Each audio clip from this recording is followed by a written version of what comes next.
certain hope of resurrection. These are the beliefs on which monotheism has based itself and upon which it continues to exert its extraordinary and lethal power. And I won't take your offer, Rabbi. I can't take it. I can't say all they're talking about is posthumous fame. All they're talking about is reputation. After all, people still read Shakespeare. Surely that proves that there's an afterlife. No, I'm sorry. It's a confusion of categories. It's not comparing like with like. It's not even non-overlapping magisterial. It's radically discrepant views of what reality is. And if religion would say, we don't promise you anything after death, that would be the end of it. And Shmuley would be talking ethical Judaism, and I would be saying, atheism is compatible with any belief you like. You can be an atheist and be a supporter of Ayn Rand, the most famous atheist in America. You can be an atheist and a nihilist. You can be an atheist and a fascist. All you have to do is say that you reject the supernatural dimension. But that's the most crucial thing. And now the critique of religion that we've evolved over the years in Mortal Kombat with it is this, essentially. First, that it has a very queasy relationship with anything called evidence. That it makes very, very large claims for itself. Perhaps Rabbi Shmuley won't choose this evening to do so, but it claims to talk in terms of redemption, of salvation, and even of eternity. And there's an inverse relationship between what it claims and the amount of evidence that it can muster. And that this is its original, if you like, sin.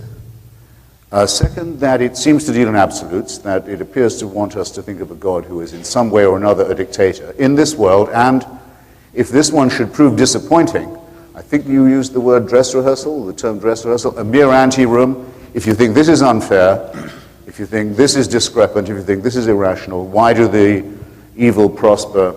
Why do the good get trampled underfoot and left behind? Never mind. Once you've squeezed with agony through the keyhole of death, there's another whole world where all that will be put right, where every tear will be dried and every injustice compensated, which, if it was true, would be a terrible exercise in sadomasochism. And why put a bunch of rats into a labyrinth of torture? See how they do, surprise them with new rules, even bigger surprise when you squeeze them through that last gap.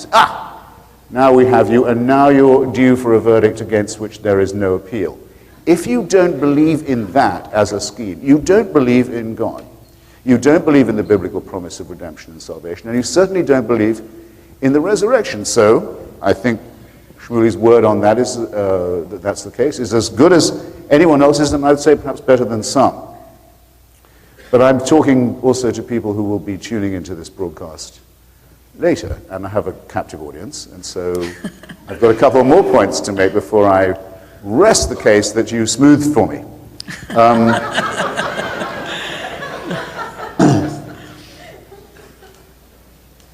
That it's based on, this, another element in our critique of it, is that it's based on wishful as well as delusional thinking, above all wishful thinking. What is a stronger desire in the human species than that we shall conquer death? We are the only primates, as far as we know, we're the only members even of our own species, the primate species, who are fully aware of death and absolutely unreconciled to the idea of our own extinction. Even though we know our chemical composition, we know we are made out of the same elements as the rest of the cosmos. In fact, rather miraculously, if you want to call it that, we're even made out of stardust. Stars had to die for us to live. So we think it's overwhelmingly probable that when we die, our chemical ingredients will return to the natural biological and biochemical cycle, and there seems no evidence to the contrary. There may be animals who know how to fear death, but there's certainly no animals who know how to deny it. That's why it's so interesting that among the most frequently asked questions of people to their priests and mullahs and rabbis about the afterlife is, will my dog or cat be there too? And you notice they only ask that, will Timmy be in heaven or Rover? They never say, will that hellish tabby I once had be reassembled in the infernal regions? This is enough to show how wishful the thinking is. Now, I see that Shmuley has Dinesh's clever but, I think, thin book on the case for the afterlife in front of him. And in one debate that I had with Dinesh, he briefly gave me pause by saying, yes, wishful thinking for heaven, all right. That's hedonistic, that's a hope, that's a desire. But then why would people who were wish thinking, why would they want hell? Good point, and it tells against simple-minded Freudianism, as does a lot of other evidence. But not all of our wishes are completely transparent to us, I think, and not all of them are hedonistic, especially as they respect or regard other people. I was one of the 2 or 3 white people in the audience at Madison Square Garden in 1985 when Louis Farrakhan gave his famous address to a packed house of the Nation of Islam and addressed the Jews of the greater New York area in a taunting manner and reminded them, and I'll never forget it, he said, and remember, Jews, when God puts you in the ovens, it's forever. And I shall not soon forget the great moan and groan of pleasure that came from that audience at hearing that. And I should have been prepared for it, not just by the stupidity and nastiness and criminality on which this religious nutbag makes his living in this country. Call someone an imam or a priest or a reverend, there's nothing they can't get away with in our culture.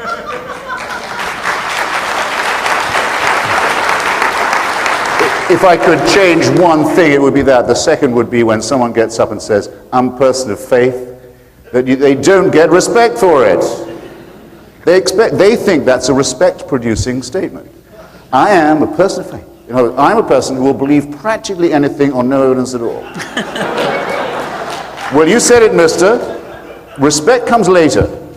I digress. I shouldn't have been surprised by this orgy of sadism and cruelty and gloating from Farrakhan's religious audience, because I've read the Christian fathers. I've read Tertullian, who, answering some questions, one of the great fathers of the church, we see why hell is unpleasant. Why is heaven such fun? It seems to be rather dutiful. Endless praise, endless worship, endless subjection, endless tedium. You'd think that the Lord himself, after the first 5 billion years, would have had enough of the songs of praise. No, it's got to go on forever. Okay, where's the good bits? Tertullian says that we've thought of the good bits. In the intervals of that, you can go to the edge and you can go and look down and gloat on the torments and endless tortures of the damned. We've thought of that. Now, excuse me, that is a founding statement of Christianity.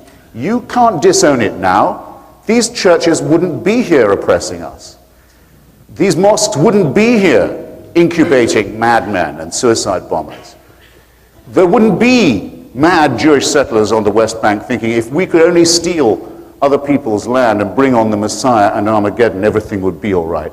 There wouldn't be anything of this if it was left to the rabbi, and myself, but it's not. And Joseph Ratzinger, His Holiness the Pope, has just got off the plane in England today to announce that atheists are Nazis.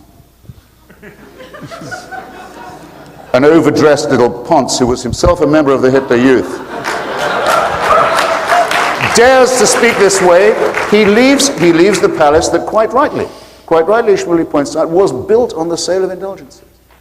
Well, picture the church as if it had not done that. Are you talking about the same formidable multinational force? No, you're not. Have they disowned what they did? No, they haven't. Are there not still chantries all around the world where prayers are paid for and said for the souls of the dead so that there may be remission from sin, measured, by the way, in years and decades? Or, if you've paid a lot of money to a chantry, maybe centuries of remission from sin, as if the Gregorian calendar is used for matters of eternity and infinity. The pathos, the obviousness of this fraud still goes on, and Ratzinger himself is reinstituting the idea that by making donations to the church and regular appearances at its festivals, there may be an element of remission too. And only now is it being discussed that St. Augustine's vile idea that the souls of unbaptized children may not go to hell but go to an indefinite misery of limbo until the second coming may possibly not have been the way, quite the tone of voice in which to speak to parents who'd lost their child. I'm not neutral about this. I don't think those statements are what they clearly are, man-made, silly, pathetic, mediocre, and erroneous. That is a job within the compass of anyone in this room or beyond. No, I go further. It's an evil doctrine. It's a wicked doctrine. It proceeds from people who want, quite wisely and quite shrewdly, real power over real human beings of a really absolutist sort in the only world we've got, which is the here and now. How smart they are to do it, how overdue we are to tell them that we reject this totalitarian interpretation of human life. Well, I'm not going to say why I don't think near-death experiences are impressive now. So you've spared me that, thank you. Though I wish someone would ask about them. And I think, excuse me, I think I've probably trespassed anyway on the allotted period of my time. But what I say is thanks for coming, and bring it on, and don't make me suspect that you're sparing me. Thank you.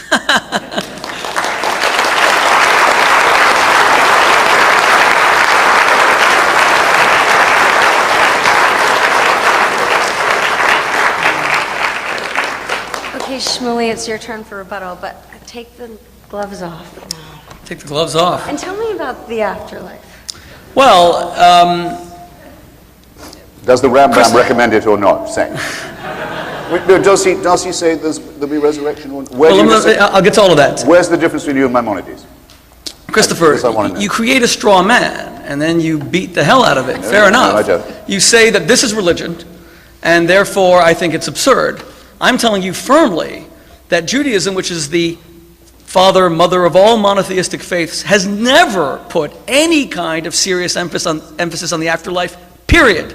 Not because we don't believe it. I'll give you the Jewish idea of the afterlife. But because it's an afterthought. Anyone who serves God for the purposes of an afterlife is not religious. They are self-serving. They abrogate the central message of religion. Judaism is not about gaining entry into heaven. It's about creating heaven here on earth. And in that sense, it has inspired many irrational beliefs in the perfection of society so that this afterlife, this world that we can perfect, would be brought about even by people who are atheists and agnostics. Christopher says that religion is built on things with flimsy evidence, and yet he's a Marxist, and continues to say he's a Marxist, when Marxism is based on this irrational belief that somehow people will bury contention, competitiveness, give people according to their need. It's a utopia. Now, if you look at history, we see that human beings cannot build a utopia. On the contrary, disease will always, you cure one, another arrives. You stop one war, we all thought the end of the Cold War was the end of conflict. Instead, unfortunately, global terrorism erupted. Why would anyone believe in this stuff? Obviously, it's somewhat irrational. But it is an idea that the Jews imparted to the world through Messianism. What is the... let me just get back a second. Messianism, as Christopher or any person in this room will tell you, is a this-world phenomenon. The Jewish afterlife is right here. The wolf shall lie with the lamb. A child will lead a predatory animal without being harmed. There'll be some sort of change in the nature of people that will want to actually be different. This is something we have all aspired to. Why do doctors look for cures when we know that ultimately these cures will elude us?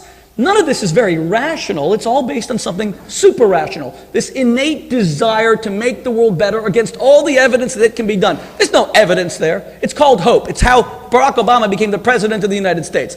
Even secular people have faith. That's the point. They may not have faith in God. They may not have faith in the Christian or Islamic afterlife. But they have faith that we can improve the world, and that is the emphasis that I'm making. Christopher can't take notions of religion that he considers religious, dismiss the others, and say, well, I want to bash these, because the ones that I don't like, I'm going to just dismiss them as secular. This isn't secular.